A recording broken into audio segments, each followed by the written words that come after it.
शुक्राचार्य वैसे तो दानवों के गुरु थे, लेकिन वो बड़े ज्ञानी व विद्वान थे। उनके द्वारा बताई गई नीतियों का सम्मान देवता भी करते थे। आज हम उनके द्वारा बताए हुए ऐसे पुरुषों के बारे में बताएंगे जिनकी पत्नी उनका त्याग करके पराये मर्दों से प्यार करती है और उनके साथ भाग जाती है। इस जानकारी को पाकर आप अपने आप को अवश्य बदलें और अपनी पत्नी को गलत रास्ते पर जाने से रोकें, जिससे आपका जीवन खुशियों से भरा रहे। शुक्राचार्य जी ने बताया है कि चरित्रहीन दुष्ट महिला के अलावा अगर कोई चरित्रवान महिला गलत रास्ते पर चलती है तो कहीं न कहीं पति की गलती होती है। एक महिला के जीवन में उसके पति का व्यवहार बहुत अहमियत रखता है। चलिए जानते हैं कौन से वो पुरुष हैं जिनकी पत्नी विमुख हो जाती है। पहला है अत्यंत क्रोधी पुरुष। यदि किसी महिला का पति बहुत क्रोध करने वाला है और अपनी पत्नी को छोटी छोटी गलतियों पर क्रोध करता है, ऐसे पुरुष से महिला अपने मन से प्रेम नहीं करती और अगर करती भी तो धीरे धीरे प्रेम खत्म हो जाता है। ऐसी स्त्री को अगर कोई प्रेम करने वाला या ढोंगी भी मिलता है तो वह अपने पति से अधिक उसी से प्रेम करने लगती है, क्योंकि महिलाएं भावनाओं में जल्दी बह जाती हैं। बार बार आपके क्रोध का सामना करने के बाद यदि उसे कोई प्रेम से बात करने वाला मिलता है तो वह भावनाओं में बहकर उसी से प्रेम करने लगती है।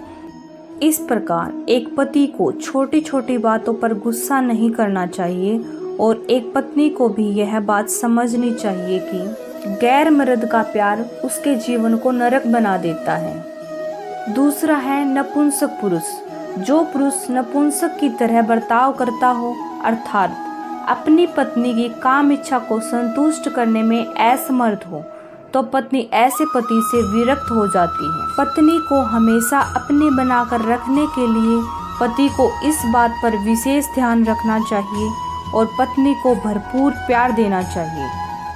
तीसरा है दंड देने वाला पुरुष। जो पुरुष छोटी छोटी बातों पर अपनी पत्नी को दंड देता है, उसे मारता पीटता है, ऐसा पुरुष किसी भी पत्नी को नहीं भाता। यदि पुरुष अपनी पत्नी को दूसरों के सामने अपमानित करता है और छोटी छोटी बातों पर हिंसा करता है तो पत्नी ऐसे पुरुष का त्याग करना बेहतर समझती है। आपको अक्सर बूढ़े लोगों को कहते सुना होगा कि पत्नी को मारना दीवार पर मारने के समान है, अर्थात पत्नी के साथ हिंसा करने से कुछ भी हासिल नहीं किया जा सकता। चौथा है प्रेम से रहित पुरुष। जो पुरुष अपनी पत्नी से प्रेम नहीं करता और हमेशा कठोर वचनों से पत्नी को आदेश देता है तो ऐसे पति को पत्नी प्रेम नहीं करती। पति को अपनी पत्नी से प्रेम से पेश आना चाहिए, प्रेम से प्यारी प्यारी बातें करनी चाहिए, प्रेम से उसकी बातें सुननी चाहिए और सुझाव देने चाहिए। पांचवा है सदैव प्रवास में रहने वाला पुरुष।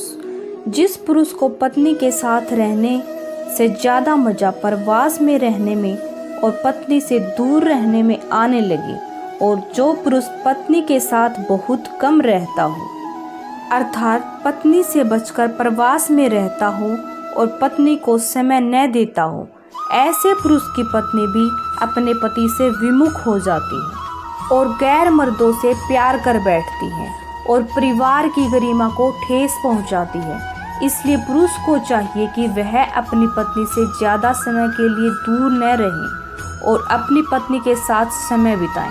छठा है वेश्यावृत्ति में विलुप्त पुरुष। जो पुरुष अपनी पत्नी के होते हुए दूसरी औरतों के साथ संबंध बनाता है, अर्थात काम क्रीड़ा करता है, तो ऐसे पुरुष से विरक्त होकर पत्नी पराये पुरुष में अपनी काम वासना को पूरी करने की कोशिश करने लगती है। इसलिए पुरुष को चाहिए कि वह भूल कर भी किसी पराई स्त्री के प्रेम में न पड़े और अपनी पत्नी से पवित्र प्रेम करे। यदि पुरुष इन सभी बातों पर ध्यान रखता है और पालन करता है तो उसकी पत्नी सदैव उससे प्रेम करती है और कभी विमुख नहीं होती। लड़कियां कहाँ सुरक्षित है समाज में, लड़कियां शोषण सह रही हैं यहाँ, घरेलू हिंसा बढ़ रही है यहाँ।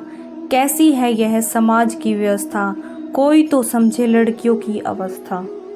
जिस पायल को तुमने अपने हाथों से पहनाया था, पता नहीं क्यों बेड़ियां सी लगती हैं। जिन बाहों पर तुमने गले से लगाया था, पता नहीं क्यों अब वो मुझे जंजीरों सी जकड़ती हैं। 7 फेरों का बंधन अब कारावास सा लगता है। मृत्यु दंड ही दे दो एक बार में, हृदय रोज तिल तिल मरता है। यदि आप भी भगवान श्री कृष्ण के सच्चे भगत हैं तो वीडियो को लाइक एंड शेयर करें और चैनल को सब्सक्राइब करें।